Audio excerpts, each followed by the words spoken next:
darkest night, I saw your eyes. A sense of threat that I can't forget.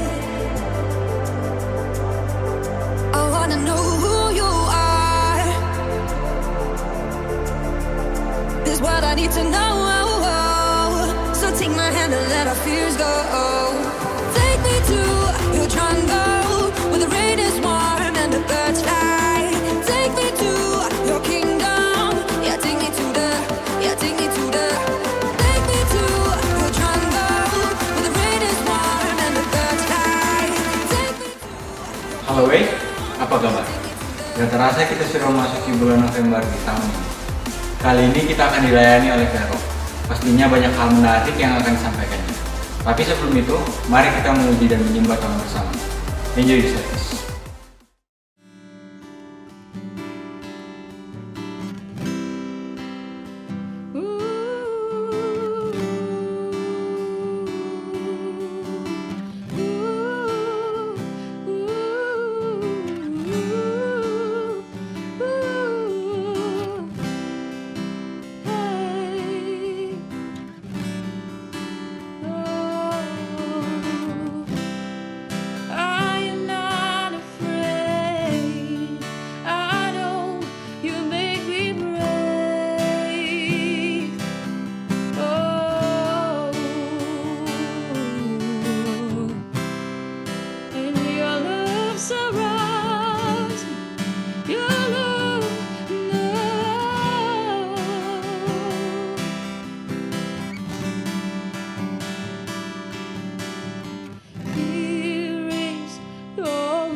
It's extravagant.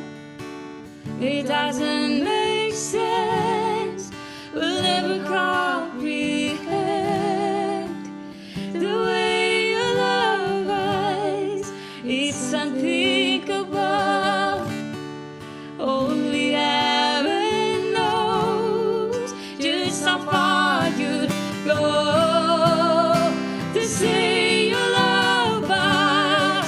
It's extravagant.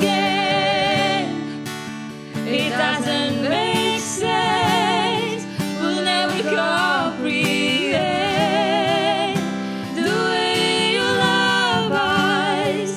It's unthinkable.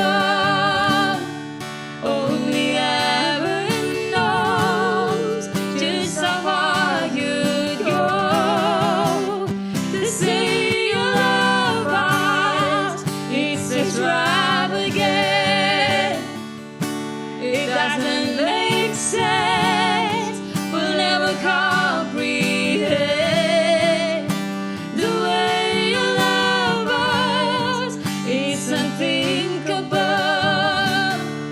Only heaven knows just how far you'd go to say you love us.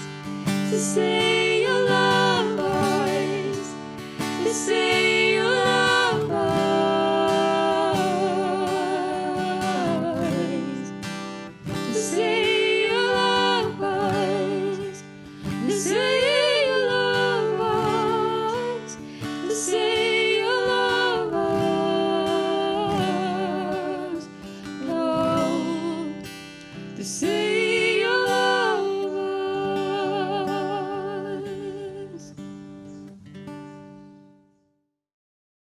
Shalom Way, apa kabar semuanya? Saya harap kalian semua dalam keadaan baik-baik saja. Pada pertemuan kali ini saya akan sharing sedikit bersama teman-teman Way. Sebelum kita masuk dalam sharing kita, mari kita bersatu di dalam doa.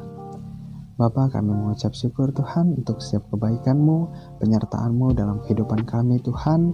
Bapa, sebentar lagi kami akan sama-sama belajar tentang kebenaran firman-Mu. Biarlah Tuhan kami sama boleh mengerti dan memahami Tuhan untuk setiap arti Tuhan, untuk setiap isi dalam kebenaran firman-Mu Bapa.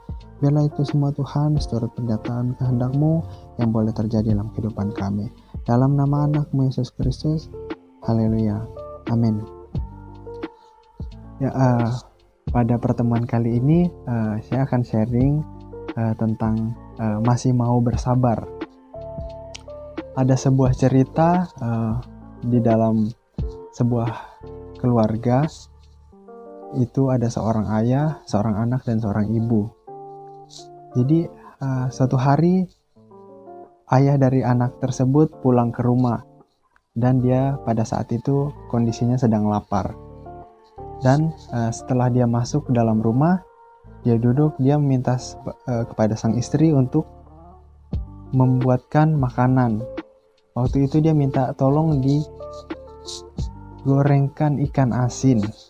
Nah, setelah digorengkan ikan asin, memiliki lumayan lama waktu yang berlalu, sang suami tersebut pun marah karena istrinya terlalu lama untuk menggoreng ikan asin tersebut.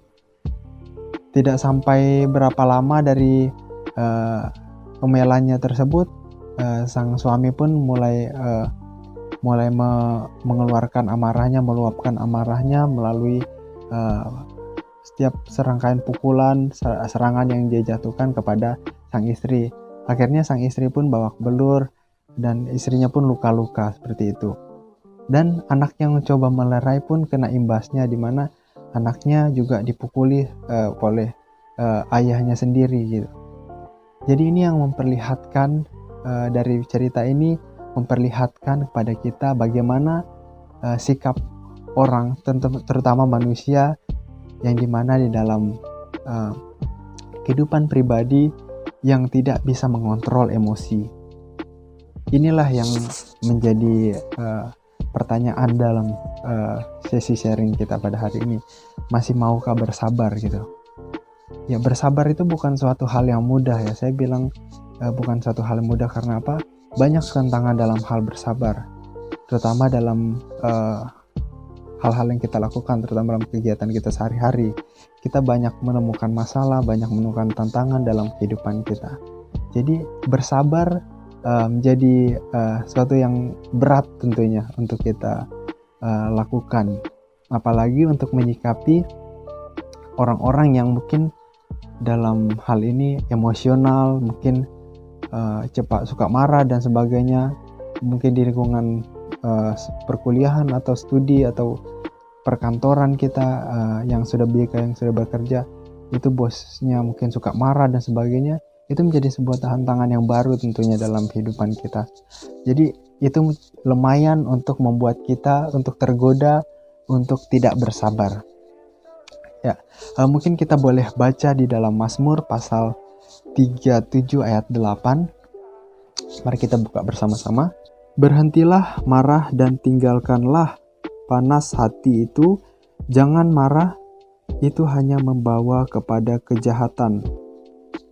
Nah, di sini dikatakan berhentilah marah dan tinggalkanlah panas hati itu. Jangan marah, itu hanya membawa kepada kejahatan. Dan di sini kita bisa melihat marah itu membawa dalam sebuah kejahatan. Ya, itu suatu hal yang timbul dari hati kita yang kita ingin luapkan gitu.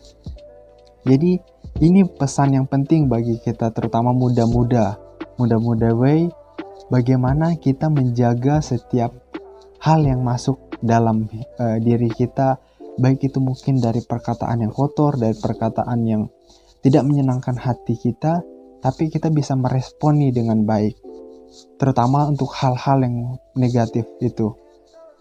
Di sini kita sama-sama boleh belajar bagaimana kita meresponi suatu perilaku-perilaku yang tidak menyenangkan hati kita. Tentunya kita boleh belajar dari kehidupan Raja Daud, di mana waktu itu dia diperlakukan tidak baik, diperlakukan tidak semestinya, tidak adil oleh Saul, sehingga hidupnya waktu itu bisa dibilang sangat kacau gitu. Nah, dia harus lari ke sana kemari, dikejar oleh Saul. Tapi apakah dia panas hati, apakah dia emosi, apakah dia dendam pada Raja Saul, maaf.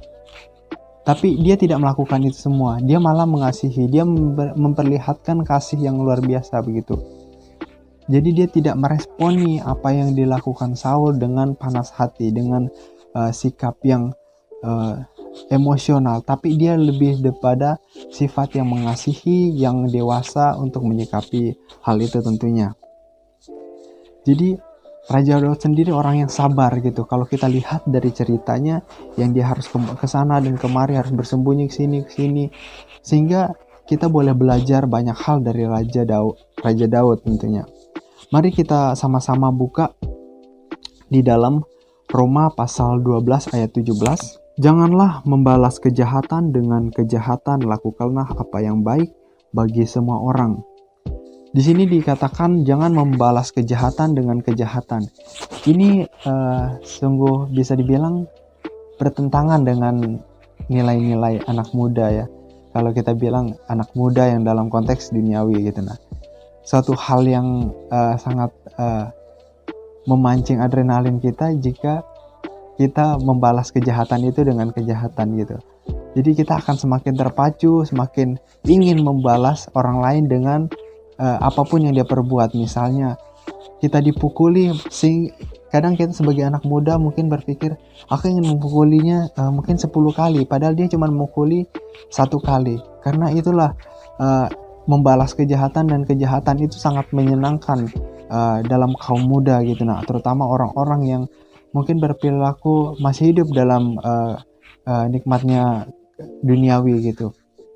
Tapi ini perlu kita responi dengan baik, perlu kita responi dengan bijak, karena hidup kita ini kita yang mengarahkannya. Bagaimana kita membawa hidup kita ini ke arah yang tepat, ke arah yang baik, sehingga apapun yang kita kerjakan semuanya itu surut dengan kehendak Allah. Makanya kita diajar untuk taat, selalu beribadah, selalu megang teguh firman-Nya, belajar dan merenungkan siang dan malam untuk firman Tuhan.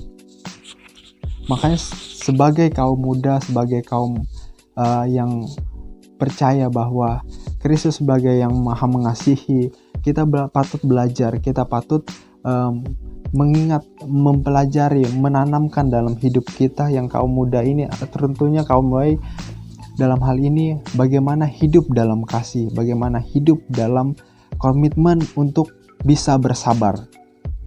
Tidak hanya sampai itu, kita boleh buka dalam Roma pasal 12 ayat yang ke-12. Mari kita baca bersama Roma pasal 12 ayat 12. Bersukacitalah dalam pengharapan dan bersabarlah dalam kesesakan dan bertekunlah dalam doa. Kita diajar untuk belajar bersabar, belajar tekun dalam setiap kesesakan. Mungkin dalam pergumulan yang kita alami, kita harus bersabar. Meskipun kita tahu itu tidak mudah, itu semua bisa dibilang suatu hal yang mungkin mustahil dalam hidup kita. Tapi itu bukanlah suatu hal yang tidak mungkin. Jika kita yakin dan percaya, Tuhan pasti akan memampukan kita. Makanya kita harus berpegang dan berpedoman setiap apapun yang kita kerjakan, apapun yang kita lakukan, kita yakin Tuhan pasti bisa memampukan kita. Tuhan pasti bisa membawa kita menjadi yang terbaik dari yang lain. Makanya kita sebagai anak Tuhan, sebagai generasi yang taat dan setia kepada Kristus, kita harus belajar untuk terus taat dalam hal ini, dalam bersabar tentunya. Jadi bersabar itu bukanlah suatu hal yang mustahil, itu pasti bisa kita lakukan asal kita berpedoman, berpegang pada firman Tuhan dalam kehidupan kita. Biarlah Allah Roh Kudus yang menuntun hidup kita Dimanapun kita berada, kita minta pertolongan, kita minta penyertaan Roh Kudus boleh menyertai dan membimbing hidup kita hari demi hari. Apa yang akan kita terima? Banyak hal yang kita bisa terima dalam kita bersabar.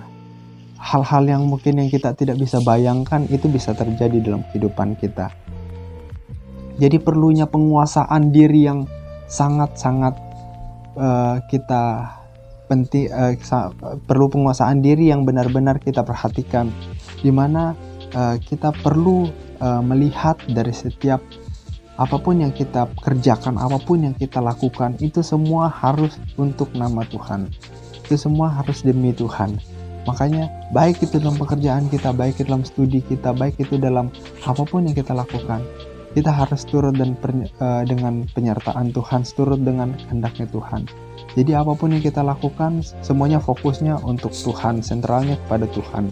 Terutama untuk kita kaum muda, kita pasti bisa, karena kita adalah anak-anak Tuhan, kita anak-anak yang takut akan Tuhan, yang berpegang teguh pada firman Tuhan. Apa yang akan kita terima dari semua itu? Coba kita buka dulu dalam Amsal pasal 16 ayat 32. Orang yang sabar melebihi seorang pahlawan, orang yang menguasai dirinya melebihi orang-orang yang merebut kota. Di sini dikatakan bahwa orang yang sabar melebihi seorang pahlawan, dan orang-orang yang menguasai dirinya melebihi orang-orang yang merebut kota. Ini suatu hal yang luar biasa gitu. Orang-orang yang bersabar, bayangkan kita dibandingkan kita bagaimana kita dalam konteks kita bersabar, itu dibilang seorang yang sabar melebihi seorang pahlawan, dan orang yang menguasai dirinya melebihi orang-orang yang merebut kota.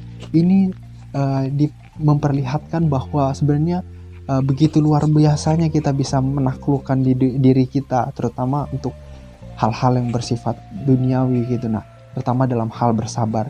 Itu bukan suatu hal yang mudah, itu bukan suatu hal yang ringan untuk kita bisa lakukan dengan mungkin segampang membalik telapak tangan. Tidak, tapi ini suatu hal yang sulit. Tapi bagaimana kita bisa meresponi ini dengan baik? Ya dengan firman Tuhan yang kita alaskan untuk semuanya, sehingga kita mampu, kita bisa berbuat semuanya untuk demi nama Tuhan, untuk kemuliaan Tuhan. Jadi mungkin pesan saya untuk teman-teman ini adalah masa pandemi. Ini adalah masa di mana kita sedang berada di rumah, mungkin lebih banyak di rumah. Tapi bukan berarti ini tidak mungkin kita lakukan. Bisa malah lebih banyak presentasi kejahatan yang terjadi pada saat masa pandemi ini. Bawalah sukacita, kelemah lembutan, penguasaan diri ke dalam diri teman-teman. Tanamkanlah itu di dalamnya. Biarlah hidup teman-teman terus bersabar, terus taat, terus setia. Biar apapun yang teman-teman kerjakan semuanya seturut dan penyertaan kehendak daripada Tuhan. Mungkin itu saja dari saya. Sebelum kita mengakhiri sharing kita pada malam hari ini, mari kita bersatu dalam doa. Bapa, mengucap syukur Tuhan untuk setiap kebenaran firman yang boleh kami renungkan bersama hamba Bapa. Biarlah Tuhan semuanya hanya untuk hormat kemuliaan nama-Mu. Inilah Bapa hidup kami yang kami serahkan, kami alaskan dalam nama-Mu. Biarlah Bapa hidup kami menjadi anak-anak yang sabar, terutama untuk teman-teman sendiri Tuhan. Biarlah kami Tuhan dalam setiap aktivitas kami terus bersandar dan menyerahkan hidup kami boleh dipakai oleh Tuhan. Terima kasih Bapa, dalam nama anak-Mu Yesus Kristus. Haleluya, amin. Shalom. Oke baik, sekian ibadah kita kali ini. Bagi teman-teman yang ingin memberikan persembahan, dapat scan QR code berikut ini.